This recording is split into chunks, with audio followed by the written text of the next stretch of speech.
We are live with finger guns for Donnie Kendall, who is not here to host today. I'm Jim Lakely, Vice President of the Heartland Institute, hosting In the Tank podcast today. And today we will look at some recent polling by the Heartland Institute and Rasmussen Reports about how worried Americans are about election fraud. Here's a hint. There are a lot of Americans that are pretty darn worried.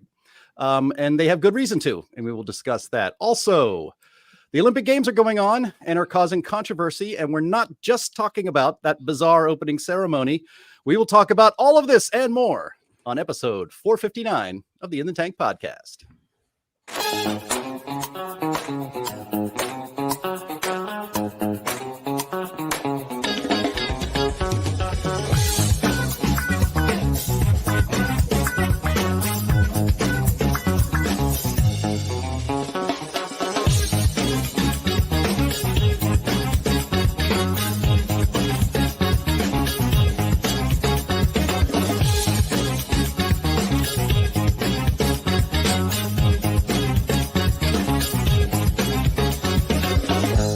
I can imagine what can be and be unburdened by what has been, you know? Yeah, you know. Thank you, Kamala, for our new intro drop, which we probably have to keep now for a little bit. Welcome to the In the Tank podcast, episode number 459. I'm Jim Lakely, Vice President of the Heartland Institute, your substitute host for today, as Donnie is taking a well-earned vacation up in the wilds of Minnesota. He should be back next week. Before we get into what's going to be a great show today, I want to ask you all for a bit of a favor and remind you that big tech and the legacy media do not like the topics that we cover on this channel and on this show, especially because they've demonetized. YouTube has, Google has, you demonetized our YouTube channel. So if you want to support this program, and I really hope you do, you can visit you can visit heartland.org/inthetank. And that helps us keep making this show happen every week. That's heartland.org/inthetank. Any support you can give us is greatly appreciated. But you can also support the show without opening your wallet by smashing that like button right now, subscribing to this channel, and also hitting that notification bell. And you know what? Old-fashioned marketing works as well. Tell your friends about the show and have them join us here live every Thursday at 1 p.m. Eastern time, where we have a good time and talk about some pretty important topics. With that, let's bring in our almost regular crew, that being Chris Talgo, the editorial director here at the Heartland Institute. Well lit now, I think, for the first time ever, thanks to a little bit of work in that office. How are you doing today, Chris? I'm doing good. Good to be here. Looking forward to it. A lot of interesting stuff happening the past week or so. So, yeah, let's just get right to it. Yeah, and we're leaning into some of the topics that got this channel demonetized, which is people being concerned about the integrity of the past election and the election coming up as well. With us also today, back, I think for the second time in 3 weeks, is Sam Karnick. He is the publications director here at the Heartland Institute and always has some good opinions. How are you today, Sam? Doing good. Thank you very much for having me on the show. Very happy you are here. And of course, we also have with us Justin Haskins with his stand-up desk in an undisclosed location somewhere on the West Coast, not quite in the wilds, but it's a little greener there than it is in most places. How are you today, Justin? No, I'm doing good. I made it. I made it here. Jim was sweating it out. He's texting me, sending me some Slack messages. I had a little bit of problems getting in, but I made it. I got here. I wouldn't leave you in the lurch, so I'm ready to go. You did make it. Thank you very much. 4 seconds before before airtime. So that's actually not the latest you've ever been. So I'm very appreciative of you doing your best with me as a substitute host today. So, all right. So, you know, as we like to just kind of maybe open the show with something a little lighter or just something a little different than the main topic. And it's great that Justin did make it to the show today because he is the one who commandeered the latest poll we did with Rasmussen Reports about election integrity and the worries about cheating. And that's all very important stuff. And Justin could talk about it better than anyone. But, you know, the Olympics are going on and I'm actually starting to watch it a little bit this year. I didn't watch, I don't think, a minute of the Tokyo Olympics and the last one that was the COVID Olympics. I'm like, why watch when there's nobody cheering? And it's just so bizarre. And so I didn't have any interest in it. But I have been watching the Olympics this year. And so we had, I I didn't actually watch the opening ceremonies. I was busy that night, but then I looked on Twitter and people were losing their minds about how offensive it was. And we can maybe get to that in a minute. But the big buzz today is that there are two biological males competing in the women's boxing competition in Paris. And I think one of the bouts was yesterday, and it's been all the buzz this morning. Now, I'm going to play a video here. You're going to see the Italian boxer's name is Angela Carini, and she was up against Algerian boxer Iman Khalif. And you watch this, and it's basically I've seen two of the bouts with a man fighting a woman in the female or the women's boxing competition, and they just get their faces pummeled. And it made me think of, if you guys remember, there was an episode of South Park where Randy Macho Man Savage competes in I think it was like the strongest woman competition. And one of the events was boxing. And as usual, the absurdity of South Park, reality catches up to it. And in this case, it caught up a lot faster than anyone could have imagined. So let's have a look. So I took the sound off. This is Randy Macho Man Savage. All right. Now here's the bout. It's the man on the left in the red. One straight right hand to Carini's face, and she says, "That's it, I'm done." The bout lasted 46 seconds. And here it is in slow motion. She says, "This is the hardest she has ever been hit in her life." And it was just one shot, boop, right on the chin. I mean, right on the chin. That's a knockout blow. So, she's trained her whole life, guys, for this moment. In fact, I saw another video where she competed in the Tokyo Olympics, and her father had passed away shortly after that. And she kept training and training and training, and remembered that her father told her, it's like a cyclist. When they see the last kilometer, they pedal harder. So you just keep training as hard as you can and never quit, never quit. And her father passed away, and she had to quit this bout. That's why she was crying, because of the farce, the absurdity of biological human males competing in female sports. I mean, this is really just kind of blown up on social media. A lot of people are talking about it. I saw this and I was like, this is absurd. But in my mind, and Justin, you start off, maybe you're shaking your head a lot, but we've seen this. And to me, this is the reason we have biological males competing, for instance, in collegiate swimming, and now in boxing and in other places, is because of a leftist ideology that has infected every single institution in the world, to the point where now it's on the world's biggest sporting stage. That perhaps this is, I think, maybe a tipping point where this absurd ideology is no longer going to be tolerated, and then we reverse field. Yeah, I mean, if I was advising this woman boxer who unfortunately was put up against this biological male and punched in the face and had her dreams crushed, if I knew her personally and I was giving her advice, I would say, emotional to watch. It's hard to watch, and that's good. That's what we need. We need something on a big grand stage that we can show people and say, do you really think that this is right? Like, do you really think that this is a good thing that's happening here? That we should be celebrating the biological guy in red and not the Olympics? It transcends this one event. And I think she hopefully will be part of something, a much larger, more important conversation and correction. And maybe her legacy ends up being that. And hopefully she has a chance to compete in the Olympics again in a way that is a fairer, situation. But this could be part of her legacy. And I think she should be proud of that, because we're fighting a much bigger idea here than just one person, one boxing match, one person losing or winning or whatever. It isn't really about that. It's about much bigger ideas. And so that would be the advice that I have for her. I'm sure she's not watching the show, but I hope someone is saying that to her. I really do. I'm sure they are. I mean, she's a hero. I mean, to me, she's one of the heroes of the Olympics, because she got into that ring.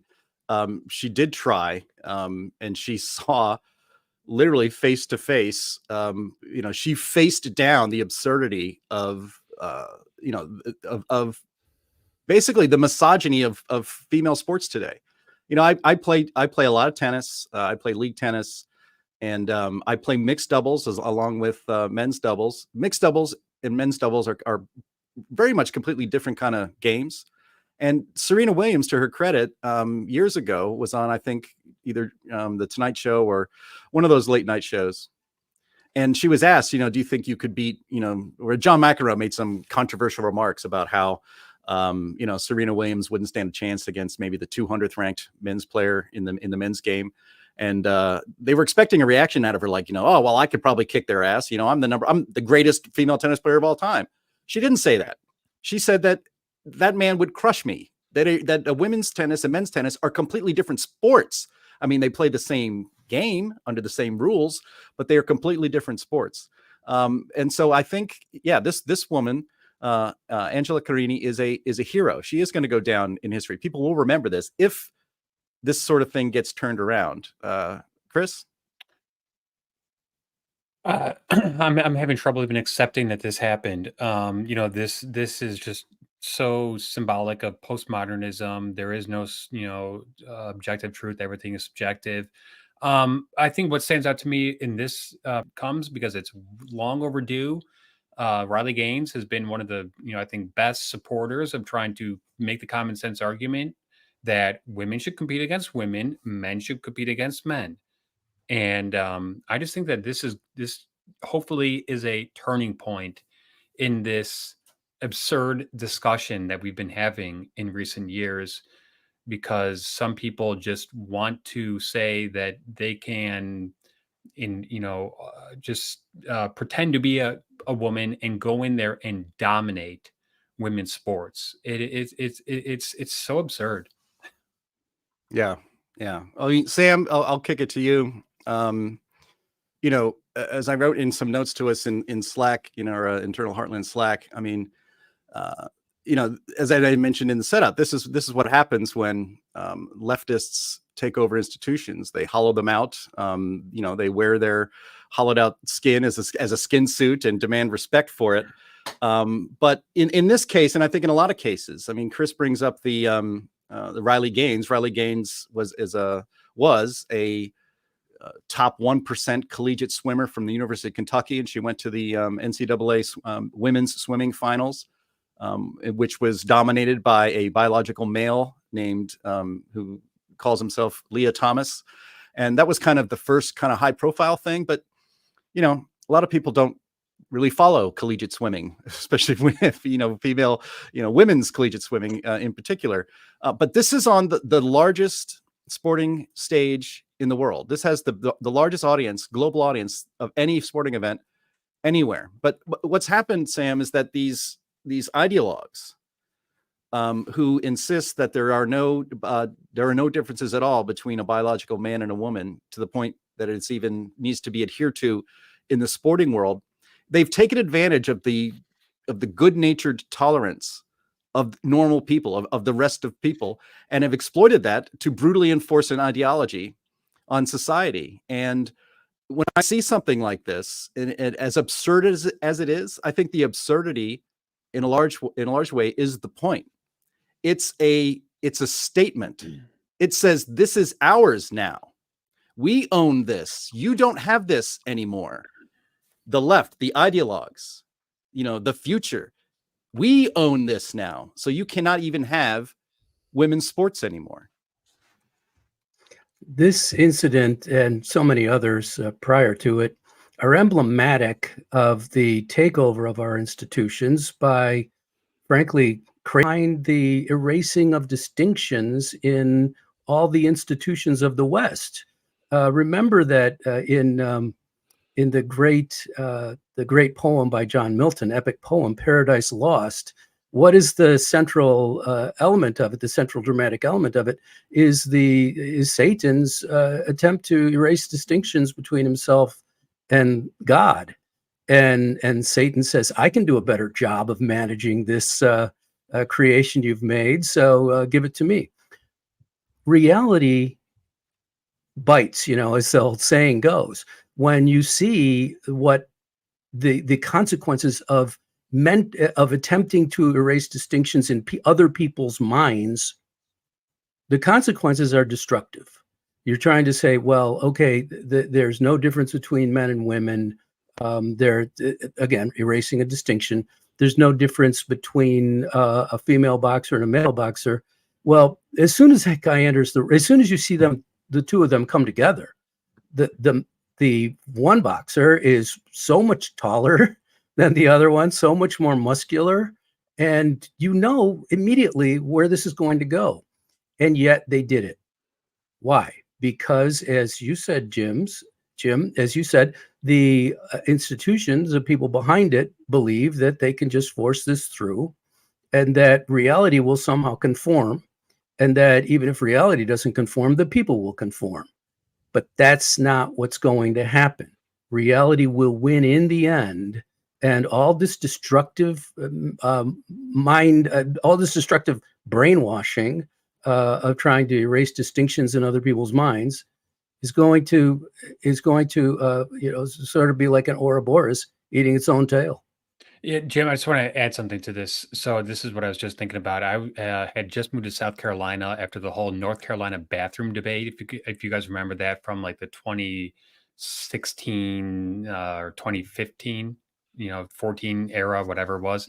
And I remember that there was, two distinct sides to that debate. One of the debate was, you know what, the slippery slope argument. If we let this happen, then that's just going to further, like cloud the distinction between man and woman and all these societal norms that we've had in place for literally thousands of years.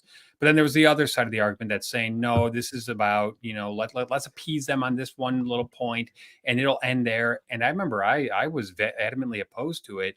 And here we are less than 10 years later. And now it's kind of the point where we have a grown man beating a grown woman in the Olympics. It's just, I cannot believe that we have come to this, level here. And this is, I think, why we should just say from day one, you know what, there are two genders. There's men and women. You can't just automatically say you want to be another one. You just can't do that. Okay. It's just like, I mean, at what point do we say, you know what, there are certain, unequivocal facts of life. If you are born with certain, organs, you're that for life. Now, if you want to, when you're later in life, like pretend that you're someone else, that's fine. But that doesn't mean that you are afforded all of the privileges and the exceptions that come along with that group. Because here's another example of how awry this has become. In California, Kamala Harris was actually one of the people that emphasized this. If you're a man in a male prison, you have automatic access to a sex change operation paid for by the state of California. Why would a man want to do that? Oh, because then he can go and be in a female prison and do whatever it is he wants to do there.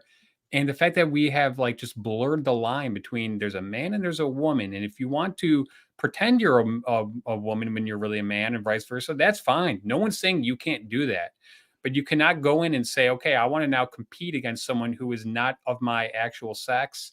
And you cannot, I mean, it's just, it's so preposterous. I remember when we were having the debate about men can get pregnant. No, they can't. No, they can't. And I think we just need to take a firm line on some of this stuff and just say, a lot of these things are black and white. There is no gray area. Okay. Yeah. I'll throw it to you, Justin, for a last comment. I just wanted to make a point here. And it's that it's, I guess, ironic that it tends to be conservative or right-leaning men that are the most vocal and active in trying to defend women's sports. At least it seems ironic to a lot of people in the media that's also controlled by leftists. But none of this is going to stop unless and until women walk out of these events. I mean, it would make a huge statement globally if every single female competitor left in the women's Olympic boxing said, we are not participating anymore. We are not even showing up. They all gather outside for a press conference and they say, let the two men that are in this competition duke it out for gold and give the bronze to nobody. And unless and until women start to do that, I think, conservative men can't take women's sports back, but women can. The women who are participating in it can. And it just takes somebody, I guess, brave and maybe organized enough of them to just walk out and refuse to participate. And then perhaps this madness will end and normalcy may return. Yeah, I think that's a good point. I hope that happens. It's starting to happen in America at certain levels. Hopefully, it becomes more widespread because obviously this is obviously insane. I mean, it's just obviously insane. However, I think the bigger issue here is, regardless of what happens on this particular topic, the bigger issue is that there's a root cause to all of this. You know, Sam alluded to some of that. Chris alluded to it. There's a root cause behind all of this that's happening with women's sports and a whole bunch of other things as well. And that root cause is that there really is no such thing as an objective truth or an objective standard for truth on the left. The left has blown that up. They've blown it up. They've destroyed it in their quest to remake society.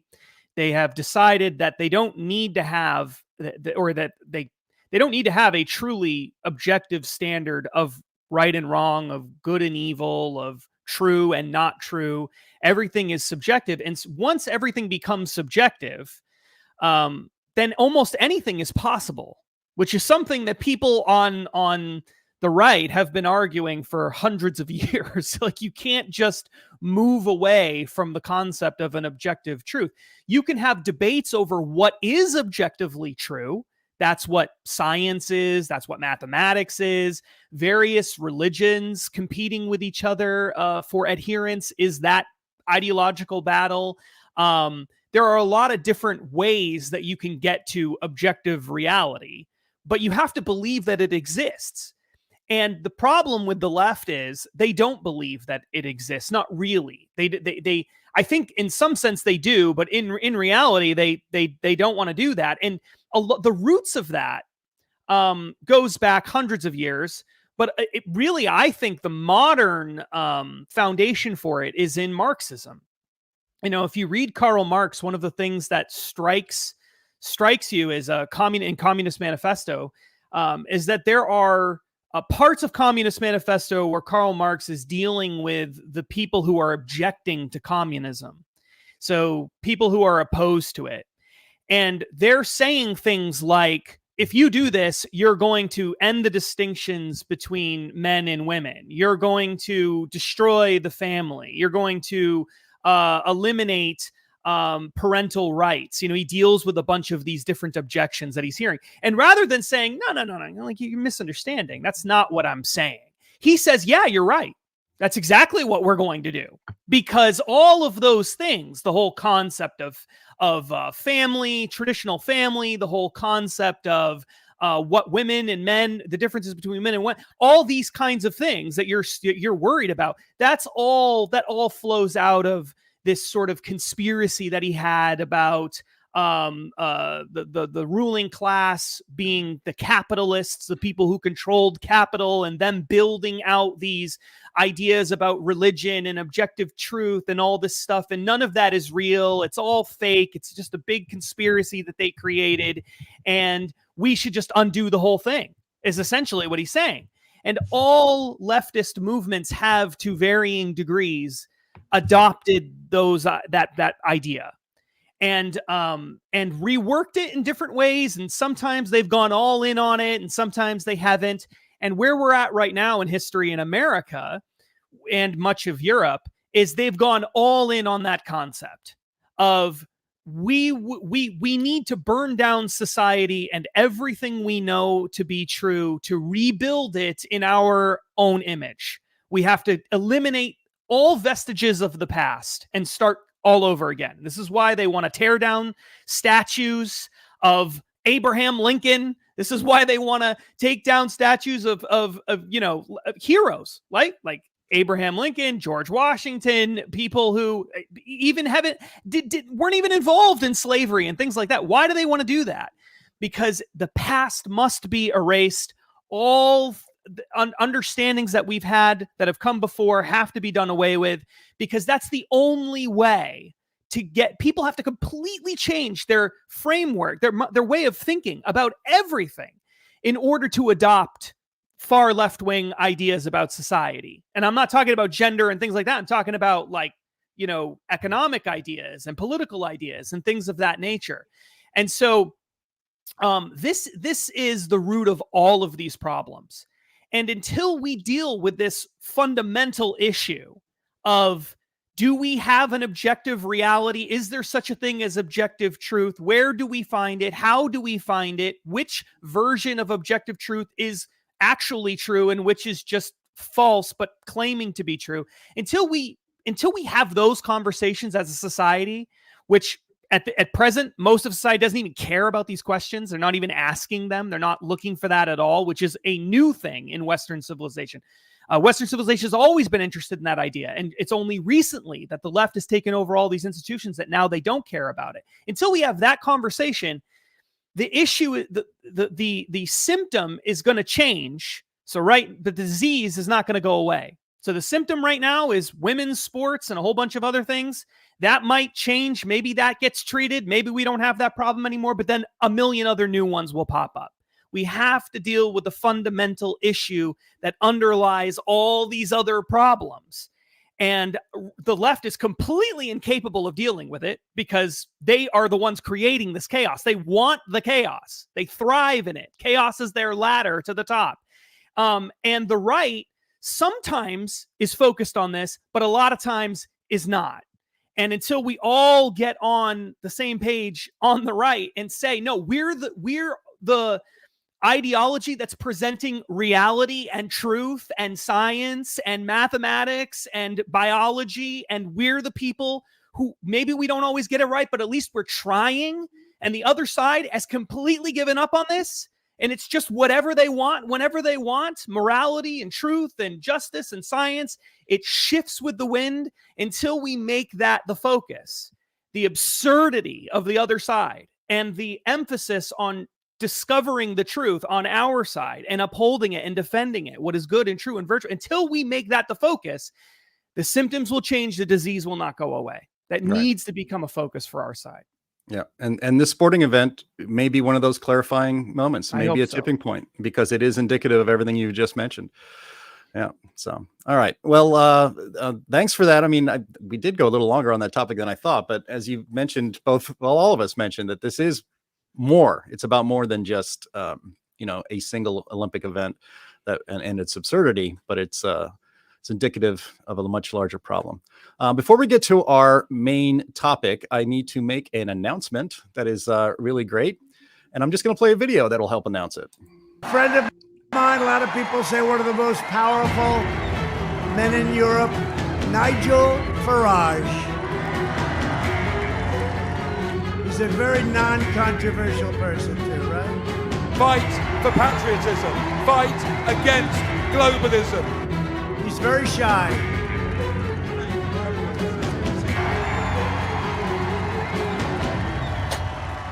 That's right. It is our annual benefit dinner, and it is on. It is on here in Chicago at the Hilton Chicago downtown in Chicago, Illinois. Nigel Farage is our keynote speaker. He is fantastic and really peerless and one of the most important defenders of freedom anywhere in the world, especially, of course, in the UK and in Europe. And also Dr. Larry Arnn, the president of Hillsdale College. He's getting the Heartland Liberty Prize. He will also be giving a presentation. It could be that we also have Dr. Jay Bhattacharya is also going to be there to maybe speak.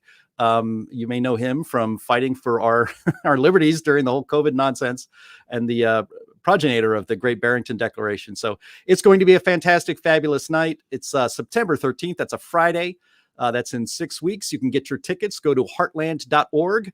Heartland.org, and you'll see a link there to get your tickets. I really hope a lot of the viewers and listeners of this show will be there. Nigel is coming, and he's going to give a presentation, a speech that nobody in the room will ever forget. I guarantee that. So hope to see you all there. All right. Am I invited, Jim? Go ahead, Justin. Am I invited? Are you invited? Well, it's a long way to come. You should.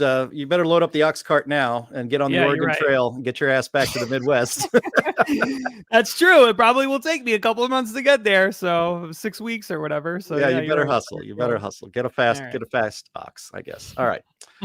So our main topic today is, and thank you, Bob, engineer guy, SE.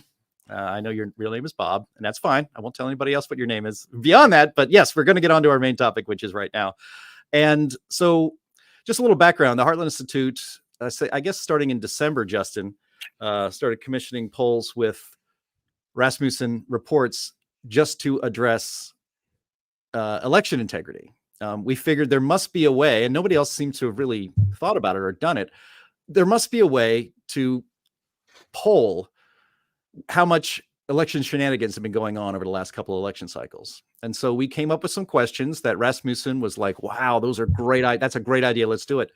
And so this is the second or third of a string of questions that we had commissioned through Rasmussen Reports to gauge election integrity. And so, Keely, if you can bring up that webpage, we're going to talk about the first one, really the headliner one. And Justin, you can give it a start here, but we released this just about a week ago, and that's more than 60%, actually 62% of likely national voters said they were concerned about election integrity, with 37% saying they were very concerned and 27% somewhat concerned about cheating in the upcoming 2024 election in November. Justin, this was, I guess, every time we get the election integrity results back, and we can kind of go back in time and go through some of the others and why this is important, we are sometimes shocked at the results.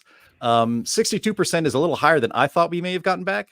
I thought maybe closer to half the country would express concern about the integrity and about cheating that they think was going to happen in November. But I think 62% is a pretty significant number, obviously.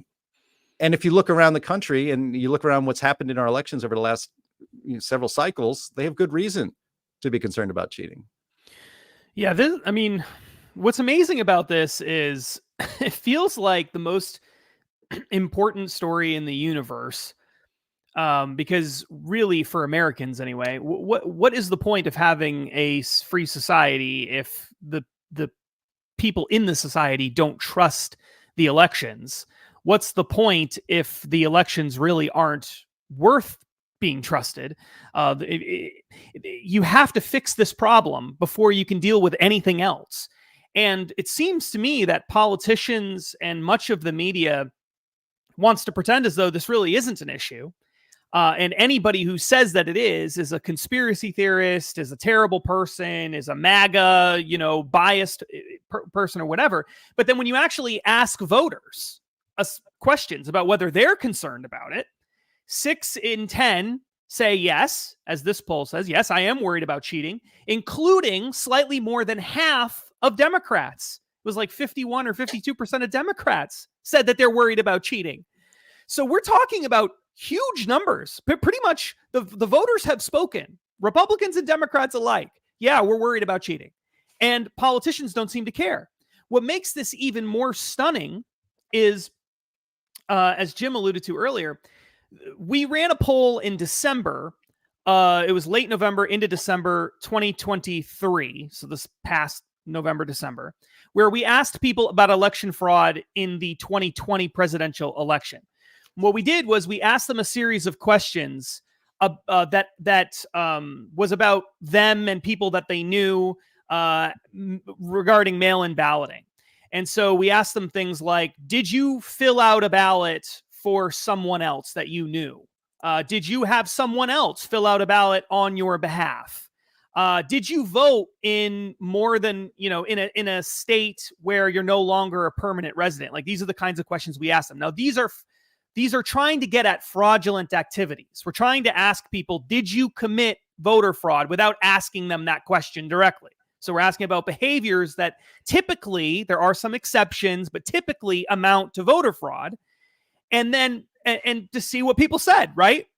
And what we found was unbelievable. It was essentially, when we did the final analysis, it was around 1 in 4 voters, between 20 and 28%, depending on how you look at the numbers, said that, yes, I did one of these things that would amount to voter fraud. Okay, so we're talking about a huge percentage of mail-in balloting that could have been fraudulent, even if we were off by a lot, even if we were overstating it by 50%, we're still talking about numbers that would have changed the election results potentially, right? So these are huge, huge numbers. So then we ran another poll earlier in 2024. And this time we asked, by the way, that 2020 poll blew up. It was covered all over the place. Donald Trump said it was the most important story of the year, the most important poll in, I don't know, a decade or 20 years or something like that. So it was a huge, huge, huge, massive, massive story. So then we decided to run another poll. This time, let's not ask about 2020. Let's ask about the 2024 election. Let's ask if you're going to commit fraud in the next election. Let's see what people say to that, because I couldn't believe that people admitted that they did fraudulent activities in the presidential election. So let's see if they're going to admit that they'll do it in the future. So we asked them even more explicit questions outlining fraudulent activity. Like, would you secretly alter a family member's ballot without them knowing it to change it? Things like that. Would you steal ballots, destroy ballots? What would you be willing to do to stop the other side? We asked them a series of questions like that, and guess what we found? Almost the exact same percentage said, as we got in the first poll in 2020, that they would do this election fraud in 2024. So huge numbers of people. So then we asked people in this latest election, are you worried about it? Are you worried about fraud? And overwhelmingly, people say yes. Now, none of this is really that shocking, is it? If people committed fraud at a high rate in 2020 and then say they're going to commit fraud again in 2024, it stands to reason that a lot of people would say, yeah, I'm worried about fraud. And yet, the vast majority of the mainstream media has totally ignored all of these polls, even though a presidential candidate was talking about them on a daily basis for a while. They completely ignored it, or weekly basis. They completely ignored it. Even many people on the right are not spending enough time talking about this. What is the point of this election? Why do we even care about this election if we can't trust the results? Like, that should be the first thing that we're asking ourselves here. And then in addition to all of that, one of the biggest takeaways from this poll was we asked people if they are, so this is a poll of likely voters, okay? This is a poll of likely voters. So these are people who are saying, yes, I'm going to vote. And there's also a poll overwhelmingly full of people who said they voted in the last election. It was like over 90% or something. So one of the questions we asked them was, are you a citizen? Now, are you a citizen? Now, what we found was, obviously, citizens, if you're not a citizen, you can't vote in a federal election. Okay? So we're talking about presidential elections, federal election. We're asking people if they're citizens. Now, you would think every pollster would ask this question, but they don't. This is actually a fairly new concept, because the assumption was just, of course, people are only answering these questions that are citizens. So we at Rasmussen dared to ask on our behalf, are you a citizen? And what we found was, depending on what state you're looking at and whatever, it's about 5% or slightly higher of voters say, no, I am not a U.S. citizen. And yet many of those same people are saying they're going to vote in the election. So these are non-citizens openly admitting that they voted in a previous presidential election, which was illegal, and that they plan to vote in the next one, which is also illegal. Now, how is this not headline news everywhere? Like, how is that possible? And then you wonder why so much of our society doesn't trust institutions, doesn't believe the system is fair, thinks things are rigged, doesn't think the country's on the right track, doesn't trust Congress, doesn't trust anybody. Why is that? I don't know. Maybe because there's a really high likelihood that all of these elected officials, were put in there by fraud, at least in part. At least it's a question we should be asking, and they're not even investigating that. I mean, these are massive, massive, massive, huge, huge stories. And it is shocking that this is not the focus of every single nightly newscast. It should be the focus. What are we doing to fix this problem? Voters are worried about it. We've got substantial reports from voters themselves saying that they did this, substantial reports from voters saying that they're going to do it again, and enough people who are not even citizens saying that they're also taking part in it, that it could alter the outcome of the election, and everyone is just sitting there acting like nothing has changed. It is unbelievable that this is happening. So biggest story I could possibly imagine. These 3 polls, you add them all up, just incredible. And I can't wait. We haven't talked about this, Jim, but what I really would love to do is do one more poll at the end, the next election. Election ends 2024. I want to do this one more time only. We ask the exact same questions we asked in the April poll, where we asked them, are you going to do these things? And see how many people actually followed through on doing those things. And let's see what the results show. And then I'm hoping we're going to package all this together at some point, bring it to state lawmakers and say, you got to fix your election laws, because this is unbelievable. But so far, we've had very little luck in getting real solutions passed at the state level. So if you care about any of these issues at all, it might be a good idea to reach out to an elected official and let them know that you care and that there is substantial evidence that this is a problem and it isn't just some crazy conspiracy theory. Yeah. Well, I have a couple stories I'm going to share when we go around the horn here. That progress on fixing our broken election system, and they're obviously broken, is slow in coming. It's a little bit here and there, but not much. Chris, you also had a lot to do with these poll results. Your thoughts would be valuable to know. First, I just want to address the question that Justin posed: why the media is not reporting on the story. It's very simple, because this benefits Democrats, because this benefited Joe Biden immensely in 2020.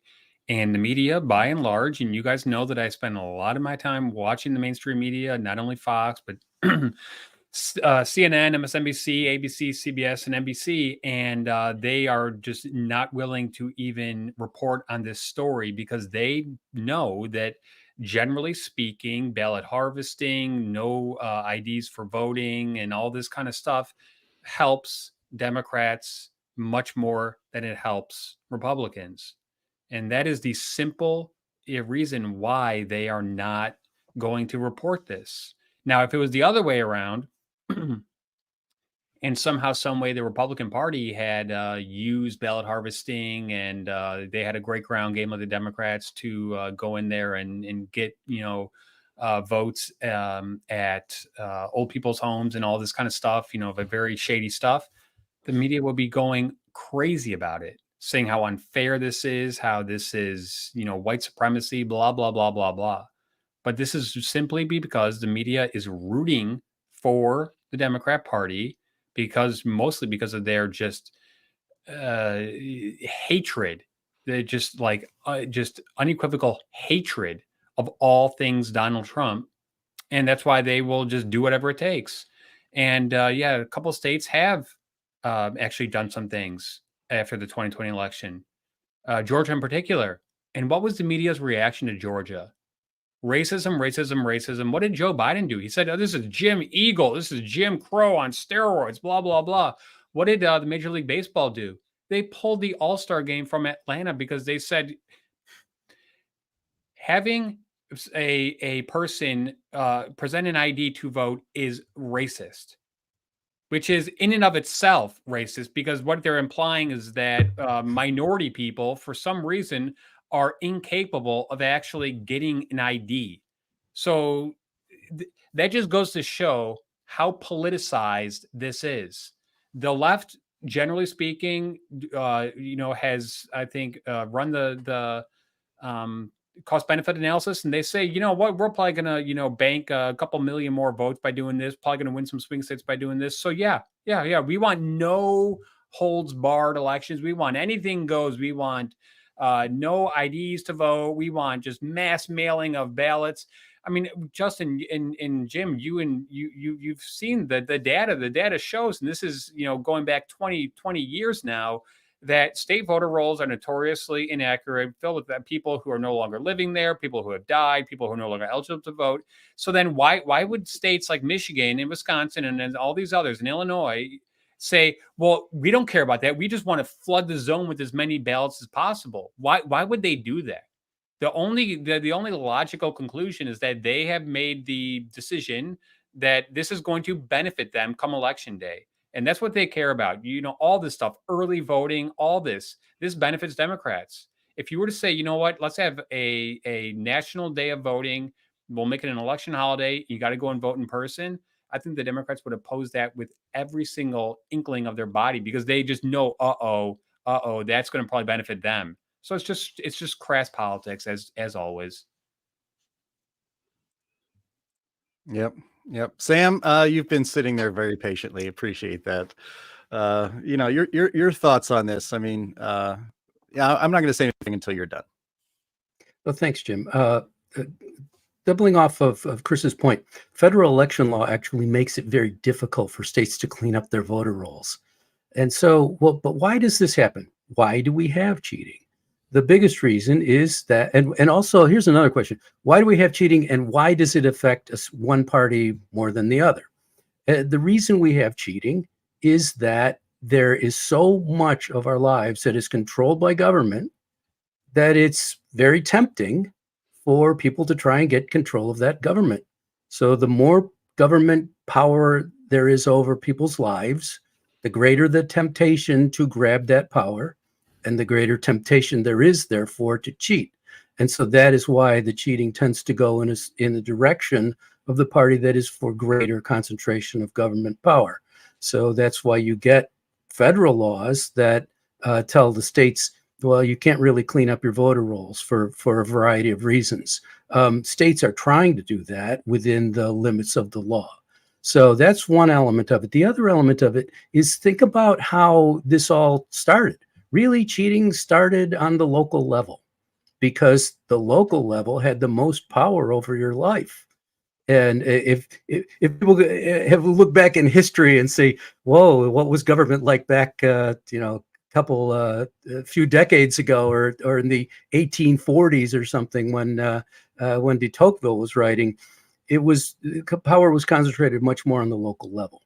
And so cheating was concentrated much more on the local level. But then what happens? You cheat on the local level, big cities are going to have much more effect by way of cheating, and that will affect the state level, because that will affect what the government is made of on the state level. And so when it affects the states, then the states take more power. And you see that in our history. And then you get to the point where power is much more concentrated on the federal level, starting with the progressive movement around the 1890s and on through that, through the subsequent decades, and really until now. So what you have is that as power gets concentrated at any particular level, the cheating moves there. But it always has to originate on the local level. And so what the one way to stop the cheating is to disempower big government.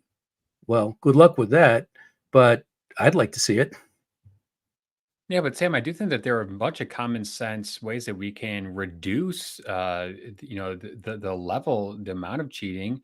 I mean, just common sense stuff like they've done in Florida and Georgia, where they're saying, "Hey, to vote, you got to present an ID. Hey, if you want to vote by absentee ballot, you have to have an excuse to do so." But we have done away with those. Not we, states have, and I can't help but wonder if it's intentional. Because why would so many states say, no, we don't want to protect the integrity of elections? What other reason could there be? Oh, it is intentional. And it's intentional in order to consolidate more power in the federal government. The centralization of power is the purpose of the system, because the system is what it does. And when you look at a system and see that it's continually centralizing power, it can't be an accident.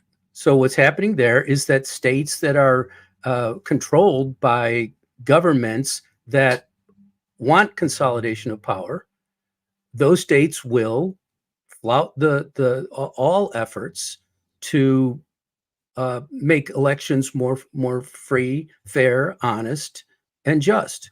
So they're going to do that. So some states are going to cheat no matter what. Well, then you have a problem there, because California, for example, has so many electoral votes, and its voter rolls are just absolutely catastrophic. There is one way to fix this. If you look at what the Constitution says about the elections, it says the states run the elections, and interestingly enough, conservatives tend to say, well, we believe in federalism, we believe in states having states using their authorities. But it says the times, places, and manner of holding elections for senators and representatives shall be prescribed in each state by the legislature thereof. But the Congress may at any time, by law, make or alter such regulations, except as to the places of choosing senators, which is not particular. The last clause isn't even relevant anymore, because they changed that to create direct election of senators. So the federal government could do just what they did to stop segregated schools in Arkansas, and step in and make sure that these things are done properly. But the federal government doesn't, because this is working to their advantage. Right. It's working to the centralization of power in the federal government. But the predicate for the federal government having any involvement in this is civil rights issues, because they then argue, well, hey, look what happened in the South and Jim Crow. The states passed laws that were, intentionally formed to prevent, certain groups from voting. But we don't live in that place, in that time anymore. And, one of the things that always happens is when you question some of these civil rights legislations that were passed something like 50, 60, 70 years ago, it's like, no, those must be in place and you can't do anything. I do remember that some of those had elapsed, and some of the states said, okay, now we are going to. It was southern states in particular, because they were still held under the Department of Justice civil rights, authority somehow. So the fact that has lapsed, and that these states do actually have total control over the elections taking place in their states, Georgia being a prime example of that, they went and changed the laws. That's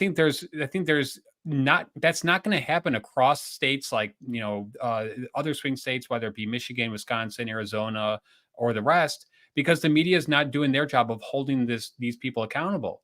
So we're doing our best to try to tell American people, hey, everybody, cheating was a problem in 2020. People are saying it's going to be a problem in 2024. They're saying they're going to do it in 2024, and the media is just saying nothing to see here, because they've already made the equation that, hey, this is going to benefit our guys, and we will do anything possible to benefit our guys, to cover up for our guys, and even if that means lying about the prospect of election integrity and the fact that the future of U.S. elections could be in jeopardy, well, they're willing to take that gamble because they think it will help them come November 5th, 2024.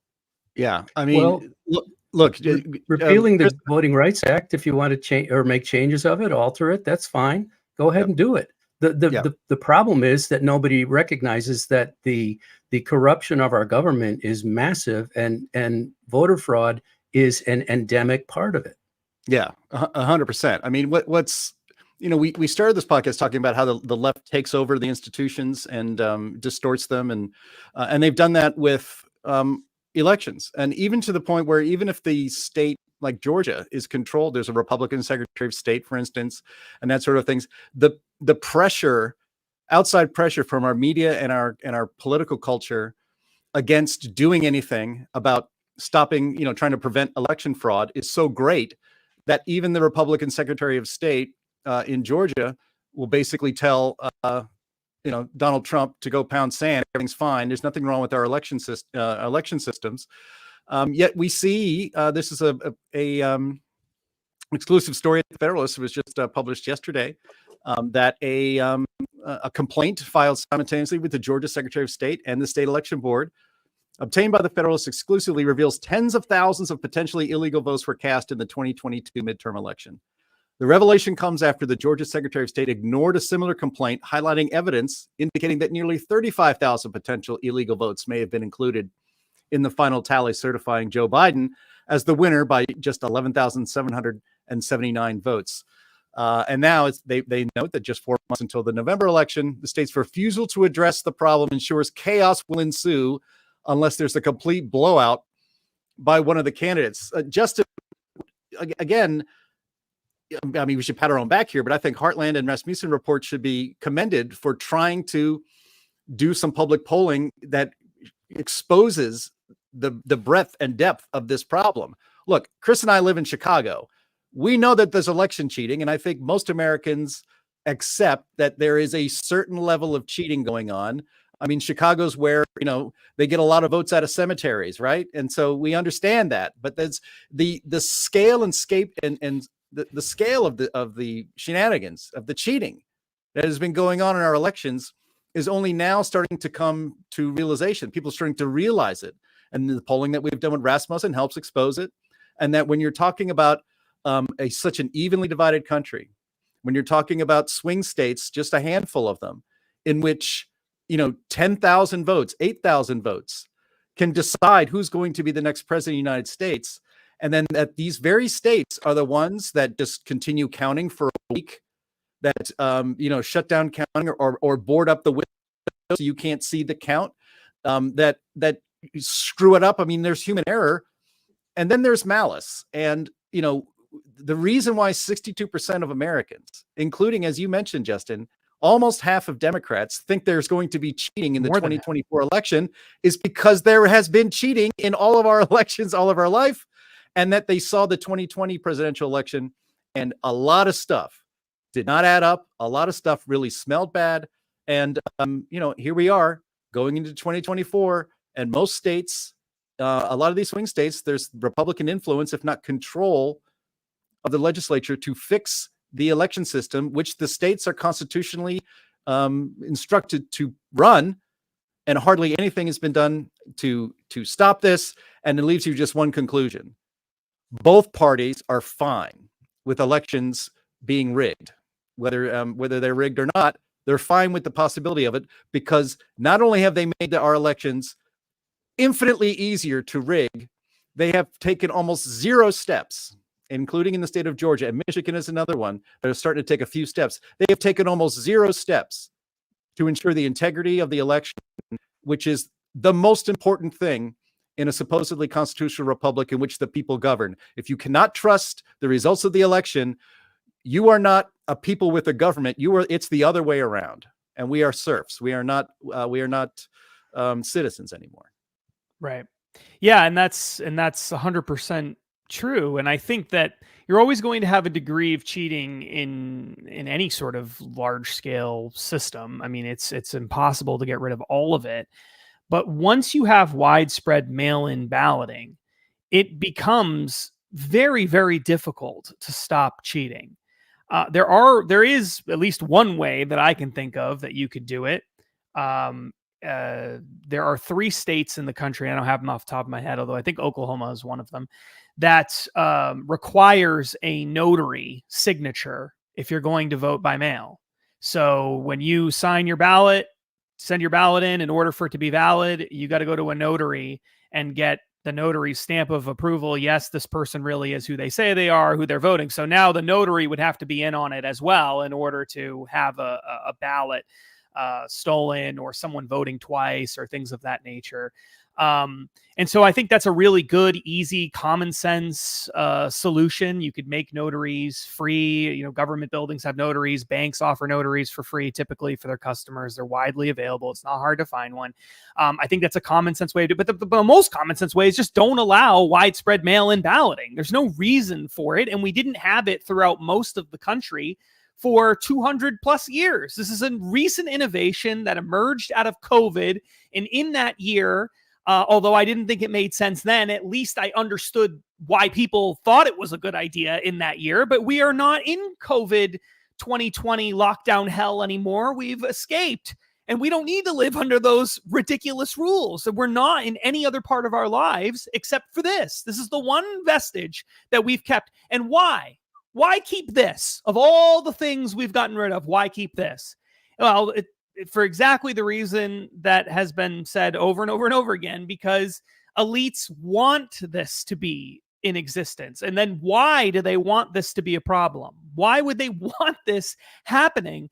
There must be a reason for it. They must benefit from it in some fashion, or else they wouldn't want it. And I think it's obvious. And even in Republican states where they control the overwhelming majority of political power, they're in the vast majority of cases not doing anything about this, or very little. Even when they're cleaning up voter rolls and doing the best they can on some other issues, they're not necessarily stopping mail-in balloting. Most states are still going to do mail-in balloting in this election, and it's completely insane. Sam, earlier, I'm glad he brought this up. This really does not ever get brought up by anybody. Sam read from the Constitution of the United States of America, which very clearly indicates that the federal government has a right to regulate federal elections in the states. And the idea is states should run their own elections, and they should do a good job of it. And the federal government really, ideally, wouldn't need to be involved. But if they need to be involved, then they should get involved. That's really the context of what's going on there. That part of the Constitution that Sam read, if I remember correctly, is not an amendment, a later amendment to the Constitution. This was written by the Founding Fathers. So this is pre-civil rights era. This is pre all of that stuff. So this was the Founding Fathers understood. Yeah, there's a threat potentially that states could have corrupt elections, and we don't want that. So the federal government has the right to step in and correct it. And I think at the very least, although I never want the federal government involved in really anything, at the very least, in this case, I think the federal government should step in and say no more mail-in balloting. Because if you just got rid of that alone, and except for in, you could say disability, you could have a handful of exceptions that make sense, right? Military service, things like that. But you step in and you say no mail-in balloting without a really good excuse. And the states can make all the other rules. But at least on that, we're all going to be in agreement that in this nation, our elections do not depend on mail-in balloting. Because as bad, and this is what our poll really tried to get at, as bad as mail-in voting, voter fraud has been, and there's all sorts of issues related to voter fraud, stolen ballots, people voting twice, all kinds of other things. The mail-in balloting piece is the worst of it because it really isn't, and I try to stress this whenever possible because people don't fully grasp this, it is impossible. I'm not saying difficult. I'm saying impossible to catch the vast majority of mail-in ballot fraud, because a lot of the mail-in ballot fraud that happens is probably happening within a household or amongst people who know each other. And so if you live in a household and you're married to someone, for example, who doesn't vote, doesn't care, doesn't pay attention, and the mail-in ballot comes in the mail and it arrives at the doorstep and you really care, you're a politically active person, it is extremely tempting for you to sit there and fill that ballot out. You may even have them sign it. That's illegal. Most people don't know that. It's actually illegal to do that. But you may fill it out for them and then they just sign it and you plop it in the mail and mail it in. Now, if we had in-person balloting, could you show up at the ballot? Could you show up at the polling place and bring your spouse who doesn't care about voting, and your spouse can walk up to the pollster and say, I don't want to vote. So my spouse over here, she's going to vote for me.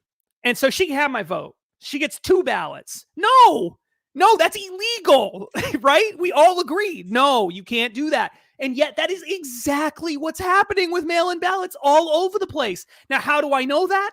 Because we asked people in these polls, are you doing this? Are you letting other people fill out your ballot for you? Are you filling out other people's ballots for them? And people overwhelmingly said, yes. Lots of people said this. We got huge percentages, anywhere from 10 to, up 20% of people are saying this. Far more than what would be needed to change the outcome of a lot of really important elections. So all the investigations of the world aren't going to catch that, because in order to catch it, someone would have to turn in their own family member or friend and say, yeah, I wasn't. And then some people, just to tie a bow on all this, would say, well, but what about signature requirements? We've got signature required. They got to sign it. Well, as I said, you could ask your friend or family member to sign it. Now you don't have that problem anymore. Or in many cases, the signature requirements in swing states, especially those run by Democrats, were relaxed very deliberately. Sometimes they were handed down orders, like in Michigan, for example, they did this, where they said, we're gonna relax the signature requirements in this state, and just as long as if it's close, tie goes to the to the runner, right? Like that's the way we're gonna handle this. In other places, you have just local officials who knows if they're doing a good job of checking the signatures or not. What's their incentive to be accurate? Who's making sure they're doing a good job, right? Many of the people are reporting to politicians whose side is winning as a result of this occurring. So are they going to be cracking down on people? No, of course not. And then there was all kinds of crazy things, as was alluded to earlier, where people who are supposed to be independent poll watchers were kept out of ballot counting and things of that nature illegally in some cases. And so we don't really know. You can't know. And then the worst of it is this. In many states, even if you flag a signature, and it says, not all of them that do this, but in many of them, even if you flag a signature and say, I don't think this is the right person, what they do, they often have laws that require that the state reach out to the voter and say, are you the voter? Did you do this, or did someone else vote for you? Now, if like a person down the street stole your mail-in ballot and voted on your behalf and you didn't know, you would probably say, yeah, no, I didn't vote. But if you know that your spouse did it, you're not going to say, oh yeah, you know what? You're right. That was my spouse who did that. And lock her away. Now, maybe it would, I guess. They're both criminals. Take us both away. Right. You're not going to do that. You're not going to do that. So again, all of this, where do you end up with all of this? We can't know how much voter fraud there is under the current system. The system is so bad, it's not even possible to know how corrupt it is. And so we have to fix this.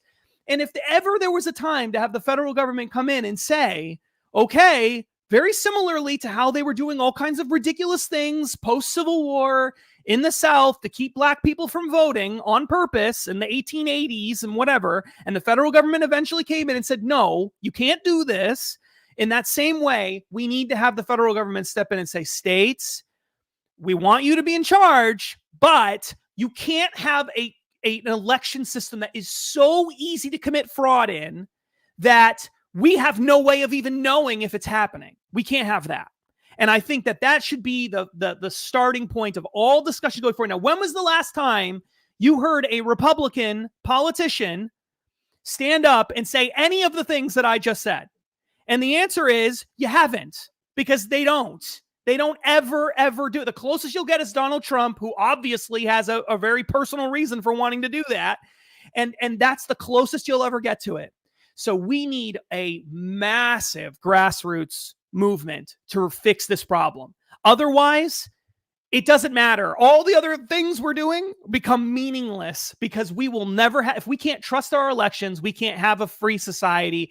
And if the people don't believe the elections are valid, then the system of trust that exists with the government completely breaks down. Eventually, you end up with like Civil War. Like eventually, that's where you end up. You follow that road long enough, and so they have to fix this problem now. Or you end up with Venezuela right now, where Maduro just says, "Oh no, actually, I won."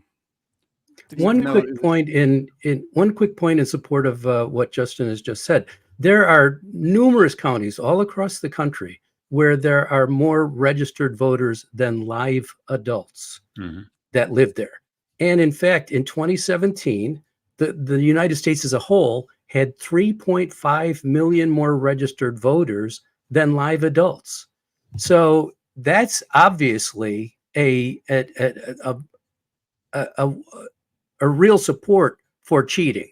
If you have that many people who are registered to vote, well, who are these people? Well, part of it is that the federal law actually makes it difficult to get them off the voter rolls for obvious reasons. But the point is that there's all kinds of ability to cheat out there, and in fact, we have the evidence. You can look at it, and I've actually documented this in my newsletter, Life, Liberty, Property. Give you a plug. But the point is that there is so much cheating going on, and people just don't know about it. And as Justin said, it's vital that politicians refuse to talk about this stuff. And as Chris said, it's vital that the press refuse to talk about this stuff. So we're here doing it. We're demonetized, so we're doing that. And this has got to start, I think, at this point from the grassroots level. That people who are frankly courageous or can somehow make their way in the world without the YouTube money from Google will have the nerve to say, look, this is really happening. This cheat is visible. You can see that there are way more registered voters in this county than live adults. That can't be right. That can't be moral. It can't be fair. So let's start to publicize these things. Well, we're doing that. Just a couple, like closing thoughts go on ahead. this. Let you have the last word. Yeah, of course. So we've done 3 polls on this. We also produced a policy report. I have pitched several op-eds on all the polls and the policy report. And I can tell you that the mainstream outlets are unwilling to even touch it. And only the conservative media outlets would even think about publishing such pieces. So that just once again shows that the mainstream media just don't want this to even resonate with the American people. And just one other thought that occurred to me while we were talking about all this stuff. So I remember back in 2000, I remember how contentious that election was.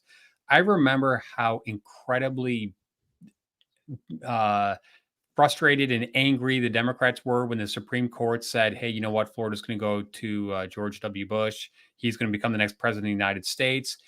2004 was close, but George W. Bush won pretty convincingly. Then 2008, 2012, Obama wins. 2016 comes out of nowhere. Donald Trump wins this election that no one even thought he could have any chance of winning. So what did they do?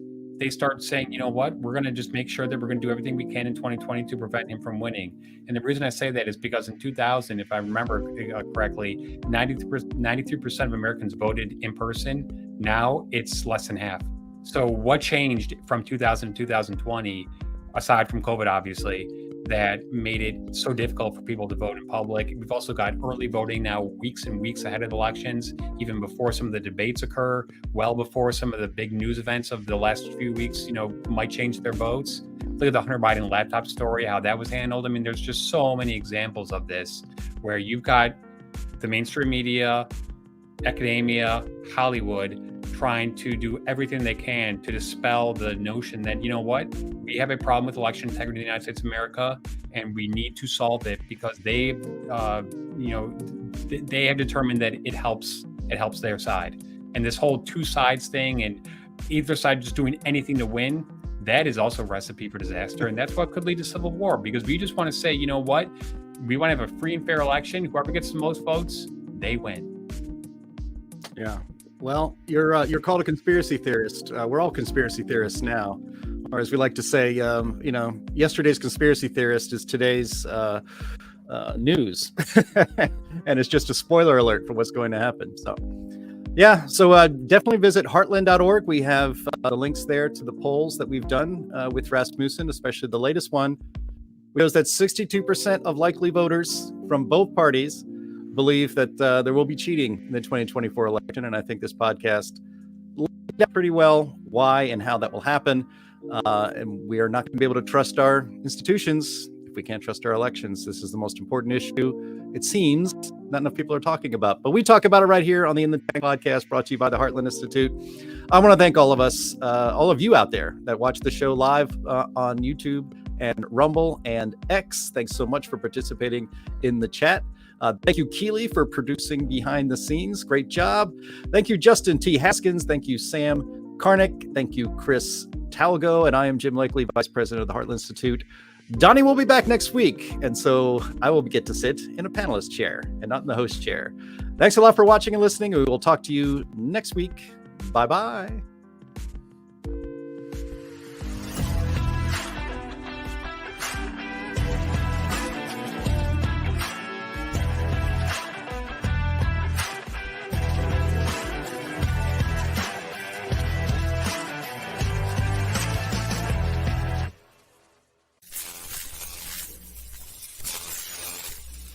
He's a lion, dog-faced pony soldier.